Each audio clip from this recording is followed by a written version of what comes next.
I went from drinking 5 days a week to drinking 2 days a week. But now that sober time was allowing me to think a little clearer and say, like, I don't think I need to do this at all. 10% of our patients have a substance abuse issue.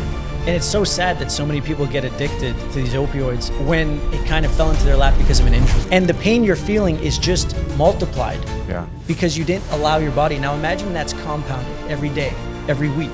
If I'm not optimizing myself in the best way that I can, this business, I think it's crazy. Yeah. Do you want to go out with someone who goes to bed at 2 a.m. and their heart metrics are always in the toilet? Maybe you want stability, right? And in 2019, we got an offer that we couldn't refuse.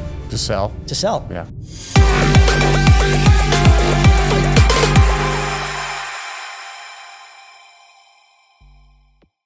Welcome to Bending Over Backwards with James Adkins. I'm your host, Dr. James Adkins, where each week we take a deep dive into what it takes to break through barriers and change the game, whether that's medicine, business, or life. I'm sitting here with an entrepreneur, Mich Manaras, who started a company called PEAR. It's a software company, and you connect wearables for human health and wellness technology, which is in medicine. It's right in the space I'm in. So. It's right in the space. It's in the space of well-being. Yeah. And really what we do is there's so many people wearing wearables. There's like north of 350 million people who track their sleep alone. So that's a lot of people around the globe. And if you have a Whoop, you get a recovery score. If you have an Oura, you get a readiness score. If you got a Garmin, you get where I'm going. Everything has its own score, and they're all siloed. So if I have a Whoop and you have an Oura, and we're close friends and we want to see how each other are doing, there are two problems. There's two different scores, and the devices don't communicate. So what we've decided to do it's very pragmatic because we want to use it with our friends and family. It was just, the Whoop group experience was pretty awesome, but how can we elevate that in a way that's open to my cousin with an Apple Watch, my friend with a Garmin? So we built a social layer on top of all the wearables that allows me to see your score every day. Okay. And it's a simple score called the Vibe score. Okay. And we call it the Vibe score, at the root of it all, at a subatomic level, we're all vibrating, right? Vibrating. So it used to be more woo-woo and hippie stuff, but now it's actually mainstream, more founded in actual science. And it sounds lighter. So we let the wearables do the heavy lifting and the heavy insights, and they do their science job. Our job is just to make it simple and easy for the layman, not the biohacker, to be able to interact with their loved ones, see how each other are doing, and really be positively rewarded for decent to good behavior. What we also discovered in the early days of wearing these was the sleep quality and the heart metrics and all, like the score was very dependent, not on just random chance of how did I sleep tonight. What we do from 6 to bedtime is the make or break of the score. And a score is just a score. It doesn't mean anything if it has no bearing on your life. Yeah. But when it comes to irritability, being of present mind, focus, empathy, all of these super important things are actually not, the score represents them. They're kind of close, but it's what you do in the evening that seems to really affect how you go into the world the next day. Okay. And so that really, I'm super passionate about that kind of stuff. Just the concept of, I'm in spine and pain medicine, and just the concept of how a patient's feeling. You ask I don't see patients anymore, but you got to go in a room and see how a patient's feeling in a matter of 15 minutes. We're looking at wearables and that technology because we want to know what's going on. I mean, most of the healing that occurs in a doctor's office occurs outside of the four walls, right? It's not occurring in the office. And so being able to get data like that and be able to use it, I mean, I think you're hitting the point. It's got to be usable. If you can connect the dots I'm feeling really mean to the people I love today.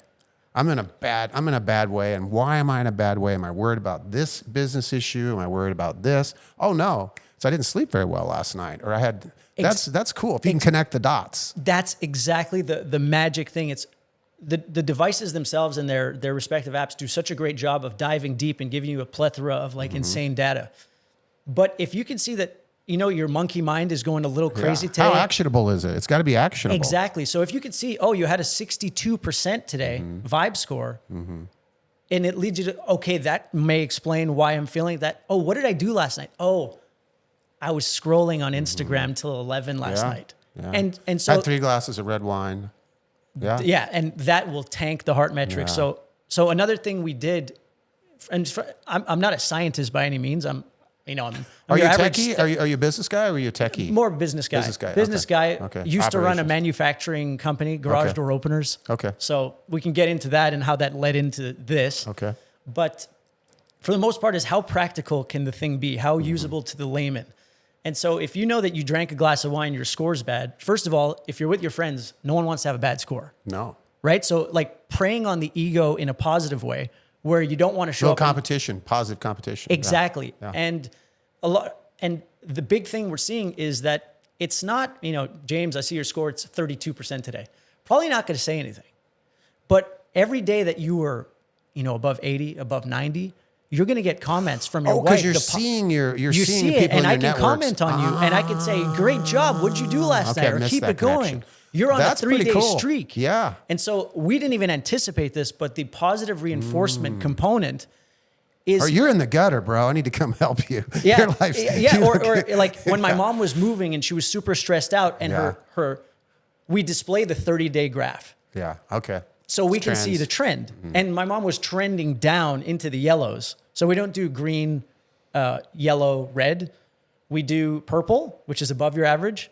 Blue is below your average, but still in a good zone. And then if you're way out of line, then you get a red. You get a red. You're in a red zone. And so if you have more than 2-3 red zones in a row, then that warrants a People check-in. around you. Yeah, Mom, are you okay? Wow. What's going on? And so it's really deepening like relationships, empathy, accountability, all kinds of crazy stuff. And I'm very excited about No, it. you should. It sounds like it. Yeah, it's pretty passionate about. Well, we're so separated as a society, aren't we? We're so separated. We live, we're so connected, but we're so separated. connected. Yeah. So paradoxically, that's interesting that you can, I think of the, again, I get back to medicine, the suicide rate, overdose rate of people with substance abuse issues. And is there an application for you've got a family, you've got a group of friends, and somebody's in a bad way and maybe absent from the group, and you see these markers, maybe it's useful. Absolutely. I actually had that convo this morning with a sober coach who does some pretty high profile gigs. And I was telling him about it, and he said, wow, I've got a bunch of clients that have whoops and oors and all this stuff. And you're saying I can see them in a private group and they can see each other and, help each other and That's pretty form some cool. kind of community. And it's the accountability. It's not even about the score. If you're tracking every day, you're in recovery, you're better off than like, Sure. and drug testing obviously as sure. it's part of Yeah, that we do it. will be indicative. But if you're up way too late beyond your baseline, or your heart metrics are below your baseline, which would entail drinking or binging of some kind, then it becomes very apparent. But it becomes if it's part of your daily life, then you're totally aware of it. That mirror is always in your face, and it's That's such a cool application. Again, my mind starts running a mile of how can we apply this, because we're looking into wearables with our patients. That's a hot topic in our practice right now, and I'm just thinking of the applications for those patients, because 10% of our patients have a substance abuse issue. They started out, they had a broken leg or a broken back, and they started taking opioids, and the next thing you know, they've got an addiction issue. And so we wean patients off of those meds. We put them on a drug called Suboxone, and we're using behavioral health with those people to try to give a better model for taking care of spine and pain. But the wearables is part of it, because people oftentimes associate a low mood with pain. If you have a really, really low mood, then you'll go in to see your doctor and you'll say, my back is killing me.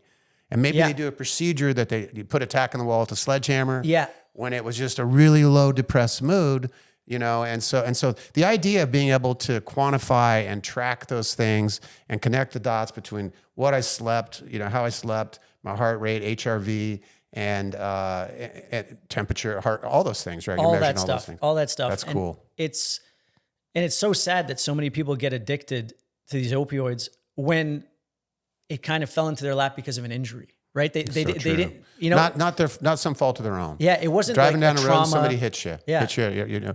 And you're right. And the trauma itself, when people have that and they go into addiction, once again, I have that like close in my family and friends. I think every family battles with this in some way. Today. The trauma is not their fault either, right? Oftentimes it's not. But especially if you're not even in that circle, and then you hurt your leg or your back, and now you're getting these pills, and now you can't get off of them, and your life is derailing. Yeah. Oh, it's really disastrous. And the data says about 1 out of 10 or 1 out of 12 is that could potentially happen to. That's pretty scary. I mean, I was early in this space in the 90s. I started one of the first multidisciplinary pain practices in the country, maybe in the world. Wow. And we early on, Purdue Pharma, which you probably heard of, is the big promoter of OxyContin, was coming in our office telling us, and I'm not a prescriber, but was coming in our office telling us, hey, there is no ceiling for these medicines. So we were taught we were undertreating pain. Became the fifth vital sign. So we started giving patients more medicine. They'd come in, they'd get hurt. We'd try to wean them back. We'd end up giving them more medicine. The reality is we help create part of the problem. And so we're trying to fix it. And anything we can do to give a patient an awareness of, I'm stressed right now and I'm emotional and I'm in pain. And it's not just because of my back. It's because of, like you said, some trauma I had, or I didn't sleep the night before, or these patterns that show up in people's lives. Totally. One night of eating too much, it sounds very rudimentary, but too much chocolate, you know, a couple Big Macs, a couple glasses of wine, your body is not falling into the right cycles to be able to heal itself, right? That inflammation is, you know, like those little soldiers are, they're going towards the inflammation that you caused, not healing your actual pain. So when you wake up and you're behind the 8 ball, it's in part because of the behavior that you took into account, that you did. Yeah. And the pain you're feeling is just multiplied because you didn't allow your body. Now imagine that's compounded every day, every week, you know, a glass of wine or 2 or 3 every night, and it gets later, and the scrolling, all these things actually lead to physical pain. Oh yeah. They lead to, and when your body is sick, the mind is sick, the anxiousness, the stress, right? We live in an anxiety epidemic, right? That's what's going on. I'm fighting it all the time myself. So am I. So like, I'm not beyond this. No, I'm really in part building this because I need the guardrails to keep me on track. Yeah. And when I'm on a long streak on PEAR, and, you know, and things are going well, I'm getting rewarded. And you see those patterns, like, man, I want more of that. I want more of that. Yeah. And when you're in the dumps, like, it's really hard to see the light. It is. Even if it's 1 or 2 days and you're off your baseline, the dreams you have, the business you want to build, right? I'm an entrepreneur. I'm building something that requires a lot of, tenacity for everything I got. I can't phone this in. No. So if I'm not optimizing myself in the best way that I can, this business, I don't even believe in it when I'm too inflamed. I think it's crazy. Yeah. Yeah. Who's going to do this? But then I know that those thoughts are not real. Yeah. Those thoughts are a projection of my current low vibration Your state. Physiology. Exactly. Yeah. You've made that connection, and it's really cool that you're tracking that. You're enabling people to track that. Again, I just get back to, you know, you're probably a very highly functioning human being. What about the poor SOB that's life is in the gutter and cannot connect the dots? Like that's just suffering with depression, with, like you said, substance abuse. Just cannot connect the dots on a day-to-day basis. Why their emotions, and I have trouble connecting them sometimes myself. Of course. I'm speaking to myself too, but I love the concept, man. How long have you had your company been around, and how long have you had the software? So it's been for about a year now. Okay. Yeah, about a year. Just a small beta group, about 75 people. We're onboarding from the wait list just a little bit. I want to be involved. Well, if you have a wearable, an Apple Watch, a Garmin, or in any regard, if you want to be involved, absolutely. But it's always cool to try the product, and it's very simple. Like there's no really crazy insights at this point, you know, because as you know, when you're building a business, focus is paramount. There's, I heard a quote, there's no shortage of good ideas, right? Yeah, so true. But when there are finite resources and you're building and you want to really be in a white space, we wanted to be in a white space, obviously just for competitive advantage. I don't want to be in a space where other people are. because then I'm fighting them rather than fighting the new idea. Okay. And I'm cool. just like that. And no one has really at a grand scale connected the dots that sharing your sleep data is popular. It's a very unpopular thing, at least at this point in time. Interesting. Yeah, because it used to be bravado. It was all bravado of I sleep 4 hours a night. I can remember saying that when I was in my 20s. I don't need sleep. I'm an entrepreneur. I'm a busy doctor. I'm running this company. I don't need sleep. Yeah, yeah. I was a train wreck. Well, and I'm sure you could see, like, looking back, right? Hindsight's 2020. Perhaps self-sabotaging things. Like, why did I do that? Or why was I so combative? Why was my ego driving? And it was just your system protecting you, right? Making you falsely strong because you were internally weak. And not in a bad way, but you hear what you hear what I'm saying. And biohacking and sleep tracking and all of this, like, devices, it can be complicated for the average user. Yes. Right? There are like 100 million plus Apple Watches out there, and I'd say 90% of them don't track their sleep. Not because they are uneducated or inferior. It's just that there's really been there's no value in it for them, right? There's no reward, right? We all do something because there's something in it for us. But if you can be rewarded for your good nights now with one simple score, which all the devices have except Apple. Apple just has Apple Health with all that data. And you can see your friends. And you can perhaps be in a community where you can meet other accountable people or people who live the same lifestyle of you within your region. It's almost like health tracking or sleep tracking is not a virtue signal. It's almost like an avatar. It's a personality type. So just like people who like golf, people who track sleep, if in the future there could be a dating component of this. It's like, well, I'm in my 20s, mid-20s. I'm not, but I'm in my late 30s. If you're in your mid-20s and you want to meet someone, everyone's beautiful in their 20s, but do you want to go out with someone who goes to bed at 2 a.m. and their heart metrics are always in the toilet? Maybe they're doing, having a little, God knows what on the weekends. Like, you want stability, right? And so this just says, like, I'm a stable person. I'm a stable person. This is what I value. And so the applications for the Vibe score itself are, well, far beyond dating, but in a practical standpoint of being closer with your family, that to me is the internal focus. That's the thing that keeps you coming back. Kind of like checking your portfolio in the morning. Yeah, and for family, I mean, again, I go back to the health, what you're saying, the health metrics of just seeing. I think I lost a mom who died of dementia and Alzheimer's disease, and it got her early. It was too bad. She died at 77, and her lifestyle contributed to it. But she was such a poor sleeper for so long. Sleeping, just really such a poor sleeper. And I'm even trained and never connected the dots to what that was doing to her health. But you can see early signs. If someone you love is not taking care of themselves, you could see it. You could totally see it. You see it in their body composition, in their mood, their energy, right? Their mind, their sharpness. Yeah. And it's such a simple thing. Like, we can make it. It's so easy to track. You just wear the thing. Like, you don't have to enter in the morning, okay, I did this. This was my sleep. You don't have to do anything. You'll just get a notification. Your Vibe score is ready. Oh, really? So you don't have, there's no data extraction at all. It does it all itself. Yeah. Well, if like when you wake up, let's say you wear a Whoop, your Whoop gives you its Whoop score and its metrics. Okay. But what it does in the background is it's the API fires off to us. We play with it, and then within a few seconds we fire off your Vibe score. Okay. Yeah. What are the primary metrics you measure? So we are currently measuring total sleep. Okay. Cumulative restorative sleep. Okay. Awake time during the night. They call it WASO, wake after sleep onset. Okay. So that's when you're up in the middle of the night. Okay. So if it's relatively short to your average, you're good, 10 on 10. If you're like up for 3 hours a night, that severely reduces the quality of your sleep and your mood and everything. What wearables do you use currently, you personally? Yeah. And we also heart rate variability. Okay. Because that's really the metric of, did you booze last night or did you eat too much? So heart rate variability is extremely sensitive, and resting heart rate. Okay.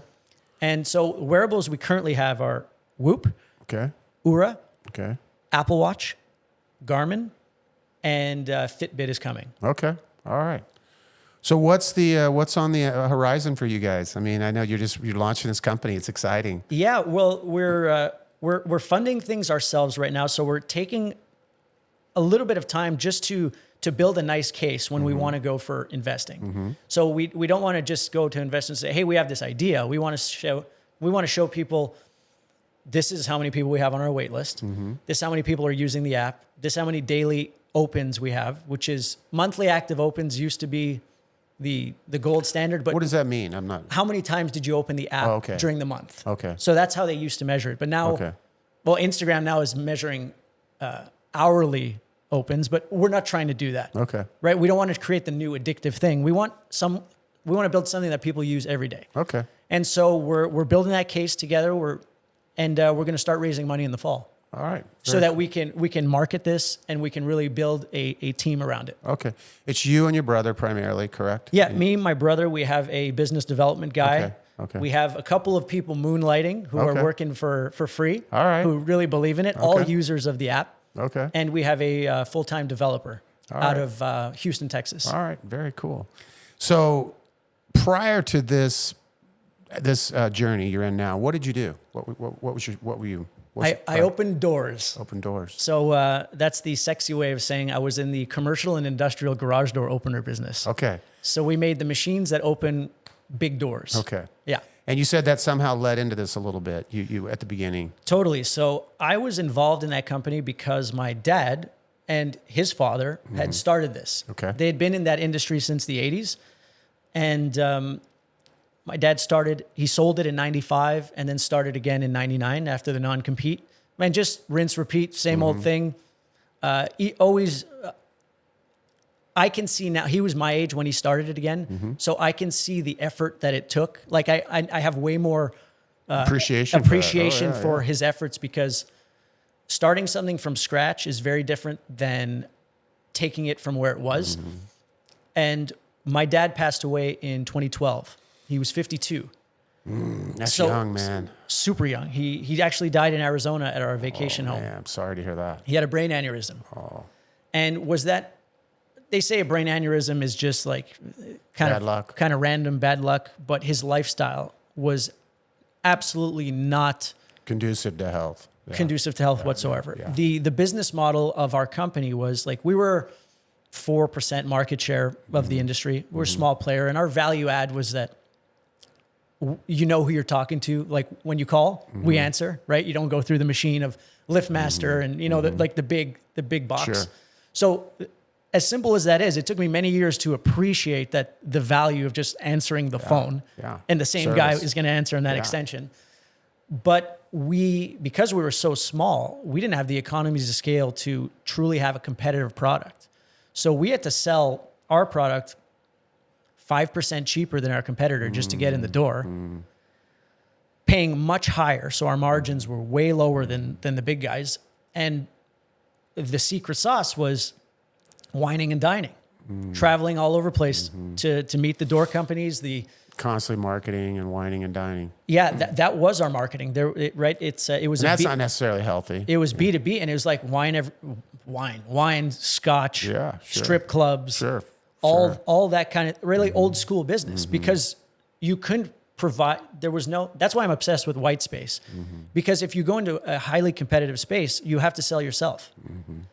And I said, I would rather be creative and bold and risk things a little bit, but try to do something that unique and new that actually, like, we're not competing with wearables. If we become the Instagram of wearables, then it's great for the wearable industry. It's great for the world, right? More people are self-aware, more people are accountable. Families are tighter, And so when I took over that company with my brother, when my dad passed away at 25, he was 22, and I didn't know anything. I was a salesman before that. I had finished school, did business. I was drunk throughout. I passed, but I was on the road. And when my dad died, it was just about, I had no knowledge of supply chain, of cash flow. I didn't know anything. I just knew more sales good. Yeah. And after a few years, more foot on the gas, more offense. Yeah, and I started realizing that as we start to grow our sales, 25%, 30% growth per year, our bottom line was decreasing. Our product quality was decreasing. So the vanity metrics were looking good, but cash flow was tight. And for us to be remotely competitive in our margins, we had to bring on so much inventory from overseas and sit on it, millions of dollars stress. worth. Yeah. And when I first took over, why did my dad do it like that? Why did he do it like that? Like, you got to do it like this. You got to do it like this. And then I saw, he actually kept the business smaller because it was more manageable. It was better on cash flow. Like, so many lessons. Yeah. And so we ran that from 2012 to 2019.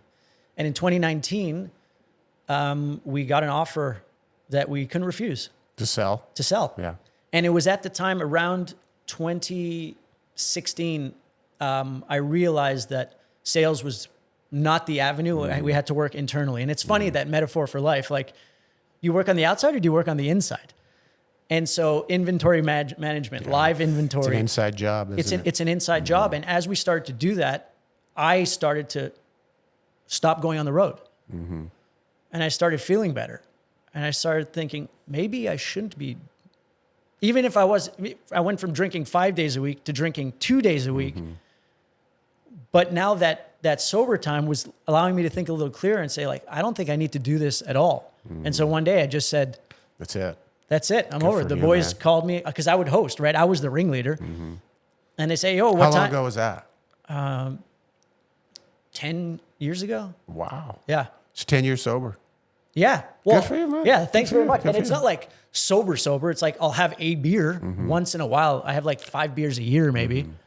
But you stopped the nightly drinking. The binge drinking, all that Yeah. crazy stuff. My lifestyle has completely changed. So I didn't have that addiction where I had one drink and then my life derailed for 3 months. Just a social drinker. Just a social drinker, but I was going. It was crazy because It wears on you. You know, I'm married to a woman from Europe, and so wine with dinner is kind of a normal thing. And I notice when I don't have wine in just one glass, Yeah. 2 glasses, not even 2 glasses. Yeah, sure. But I can feel it the next day. 1 glass. Isn't that crazy? And in my life, rarely had 1 glass. You know, especially back in the day. It was Of 3, course, it was one 3, glass it was doesn't make 4. sense. So the concept of, it's being able to measure how you really feel, isn't it? That's what you're talking about. That's exactly it. And those chain of events are what led me into this world because we live in a YouTube algorithm. You get more of what you give or what you are, right? Yeah.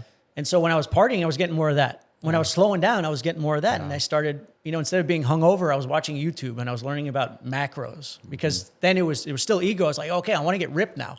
I'm like 30% body fat. I need to get lean. So I started learning and reading and educating myself. And it led me. Cool.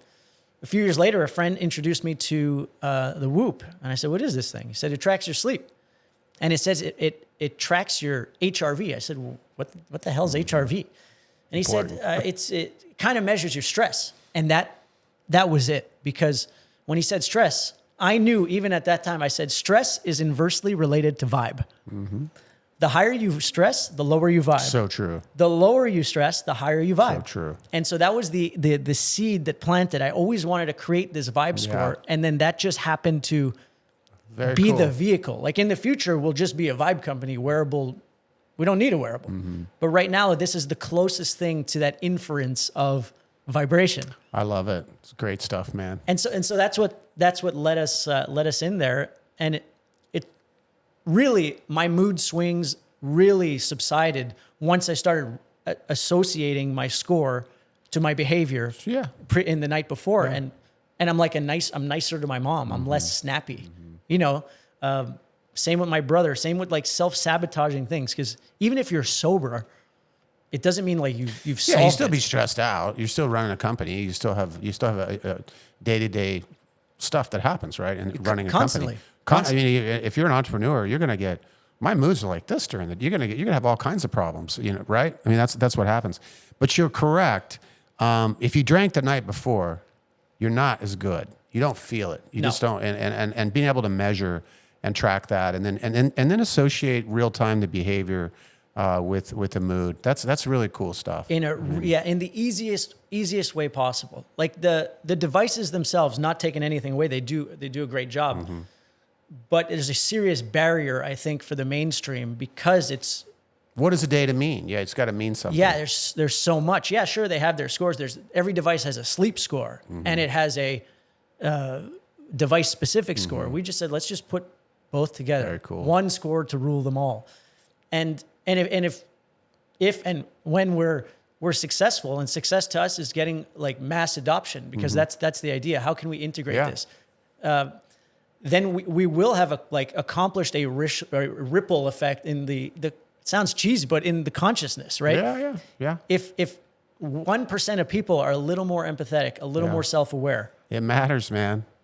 There is a collective consciousness in society. You can tell, depending on who's in the the presidency, you can feel a vibe in the locker room, can't you? You can feel a vibe everywhere you go. So I'm all in on that. I believe I'm an energy guy. I'm a Christian too, but I still believe I'm not afraid of energy. You know, human beings have energy. You can feel it. I mean, and if you've ever had a physics class, or you understand the basics behind that. Absolutely. And like God, the source, is the ultimate energy. It's I see it as the field that binds us all. Yeah. And you can't give that away when you're in a piss poor, badass mood and you don't know why. Exactly. And you'll only be giving away what you are.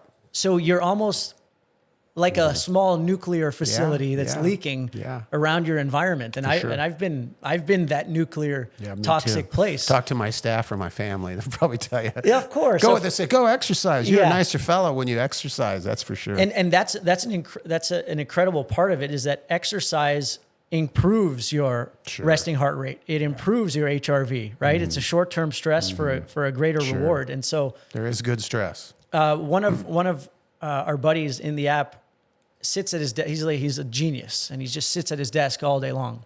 And his vibe scores are pretty mid. He has a passion for golf, though. And he started golfing, and by accident one day, not by accident, by fluke, he couldn't take the cart because there was no cart day. And he walked it. And that next day, his vibe score was like 96. And he said, I don't know what happened, but I walked the course. And because it's so funny that you don't correlate it immediately. It's almost like that's interesting. The ego wants to make sure that that today's the same as yesterday, not tomorrow. Wow. And so I said, you were walking, dude. You did like 25,000 steps. Yeah. And now he's walking the course 3 days a week. That is so interesting you say that. I stopped golfing. I'm a kite surfer. And golfing and kite surfing are hard on your low back. So I couldn't do both. Yeah, choose but one of the things I noticed towards the end of my time playing golf, I played for about 20 years, was that when I would walk, I played so much better. And I couldn't figure that out. I'm like, well, I'm tracking the ball. I know that, but you're relaxed. I was a hacker. So you'd hack, get in the cart and fume over hacking. Missed that last shot. Yeah. And you ruminate. Yeah. Instead of enjoying the day and exercising and walking. So that's yeah. And who could make the connection? It's not that simple, especially it's really hard to make the connection when you're in an inflamed state. Yeah. You know, you just hacked the ball. You sent it 12 yards. Yeah. You're pissed off. You get in, but the walking to the next, walking is almost like an exhaust. Yeah. It's relieving that anxiety, and then you can go up and then. Breathing's important, isn't it? It really is. How into breathing are you? Big time. I do all the time, every day, all day. I'm having to breathe because it slows my heart rate down and can slow down. Activate the parasympathetics. All the stuff you're Do you have doing. a specific kind of box? I like Andrew Weil. I do box breathing, but Andrew Weil stuff from down in. He wrote. He was down at University of Tucson. He wrote a book called The Seven. What the heck was it? Andrew Weil. Anyway, he's a physician author that I like. Andrew Weil, and he wrote a book and talked about the 4-7-8 breathing. Breathe in for 4 seconds, hold for 7, exhale for 8. Love that. Loudly. I've read some of the stuff the Navy SEALs talk about their box breathing. Sure, yeah. Activate, yeah. So I'll ask you one last question here. It's really important. Morning routine. That's something I like to know about people. How's your start? How do you do what's your normal? Okay, so that's a funny routine? question, and I'll get to it absolutely. But just the caveat is, I was just making a post that evening routine is more important than morning routine. Okay, good. Educate. Because the best way to start the morning is by starting the night before. So true. Right? And it applies to work, business, it applies to your life. So if I stayed up and ate a box of cookies with milk and I went to bed at midnight, there's no morning routine that's going to save me. No, that's a good point. So that's my number one. The start of the morning routine, step one, is the night before. Okay, that's good. But then I wake up naturally no alarm. Usually wake up around 6:30. 10-minute meditation. Okay. Just Now, is that guided meditation? You just sit and you're breathing? no, it's just or like you- a mantra. Okay. Mantra kind Okay. of meditation. Okay. It's a mantra that I heard on an outdoor high school trip. Okay. That I heard these guys, maybe it was me from the future, I don't know what it was, but I heard them say this thing, Amuram hum, Marugam hum, and it stayed in my mind since I was 12 years old. Wow. So that's what I say for 10 minutes. Okay. I try my best to like Stick on it. stick on it. So I do that about 98% of mornings. Okay. Then I'll go downstairs, say hi to my wife, play with the cat a little bit, let her out in the backyard, and then I'll do a walk. Okay. Walking. 20 to 45 minutes. Okay. And that's it. Then you get into your work. Then day. I get into my day. Okay. Okay. Then I get into That's my day. I like the framing it the night before. I'm a habitual go to bed early guy. I'm in bed every night by 8:30. It's just Okay, it's so who I am. then you're right on the money. That's and it doesn't and if I go and I wake up at 4:30 every day, 4:30 every day of my life, no matter where I am in the world. So if I go to bed at midnight, I'm waking up at 4. I figured that out. It doesn't matter. I'm waking up at 4. Yeah, you're so set. I'm set, and so I have to. But the older I've gotten too, as I've gotten older, over 50, if I don't sleep, man, I can't even tell you how bad it is. I mean, the downstream, the effects on that. I started using creatine a little bit if I'm traveling. That seems to help me a little bit. Yeah, great. But it's important, and it does start the night before. I love that you're sharing that. Yeah. And so what does your morning routine look So like? I start the night before like you too. Okay, great. But I'm pretty habitual. I'm at the gym about 6 days a week, 5-6 days a week. Great. Sometimes 7. And so I have I do a lot of core work and some cardio, and then I use the sauna almost every day. Beautiful. For 20 minutes, and then I'll do a cold plunge about 3 or 4 days a week. So that's kind of my. Oh, nice. It takes a while, you know. I mean, I think about. I have this cognitive dissonance. I'm like, what am I doing here? I'm spending an hour and a half in the morning, you know, on myself. But it's my family's, you know, not there. I'm not taking time away from them. It's you time. It's me. It is me time, and I'm a better person when I do that. That's a really beautiful thing. The cold plunge, getting into that routine, I've had a hard time. Kind of because you have to have your spot, right? It has to be It's set gotta up. be accessible. No excuse, but Yeah, it does have to be accessible. And then I've heard, you know, some guys will say, well, if you use the cold plunge after you exercise, maybe you're dampening the hypertrophy the hormone, effects, the growth hormone, or the testosterone effects. I'm like, well, that's not why I'm doing it. yeah, you're not training to be Mr. Olympia, right? I'm not. Yeah, like because you can get bogged down in the science and like things will contradict others, but at the end of the day, do you feel good? Is it making you better? Yeah, for sure. And really, that's what matters. That's what matters. So how do people find you? You know, if you All right, so if they want to find, well, first of all, if you're curious about PEAR, yes, then PEAR.app, and that's PEAR like the fruit. okay, Because we're organic. Oh, yeah. So we pair people and devices, but it's PEAR. Okay. .app, okay, and you can sign up to the wait list there. okay, You just answer a few questions. We'll put you on the wait list, and then we'll keep you posted and bring you on as we become ready for it. okay. You can say my Instagram I don't do much on it, but Major Vibes Show Okay. on YouTube. I watched you this morning. I'm going to follow you guys. Okay, Yeah, great. Which yeah. episode was it? It was one of your early ones. I watched the first one with you and your brother. Okay. And then a little bit of the second one, and then I actually watched one where maybe it was your wife. Yes, it was What's her first name? Juliana or Sweet Yule. Sweet Yule, yeah. Yeah, that's what I call her. You're lucky guy. She Oh seems, yeah, she is lovely. It seems like it, and a real fitness buff. It seems like she's really. Oh into yeah, her. she's been athletic Yeah. her whole life, and She keeps you in line, probably. Makes definitely, you stay. definitely. She's out of town right now. She's in Okay. Montreal visiting family. So this weekend I kind of deviated from Your routine. my normal routine, and Okay. the vibe score showed. Oh, you could I had 4 blue days. She's in a row. tracking you. She's going, Yeah, hey, she man, could see me, but it's up too supportive. late. As long as I'm out of the red, that means I was out of trouble. Well, excellent. So yeah, the Major Vibe Show on all the streaming platforms, and Okay. from PEAR.app you can find all the other socials. Well, it's really cool talking to you, man. Amazing. And on your journey. I appreciate the watching you opportunity. and where you are with your podcast. You know, I'm new at it too, like you. And thanks for being here today. And I'm gonna be rooting for you, man. I think I'm gonna try to get your software myself for my wife and I. We'd love to. Hey, amazing! You can have your own private group if you don't want to be in the whole public thing. All right. And yeah, whatever you want, we'd love to have you on. Very cool.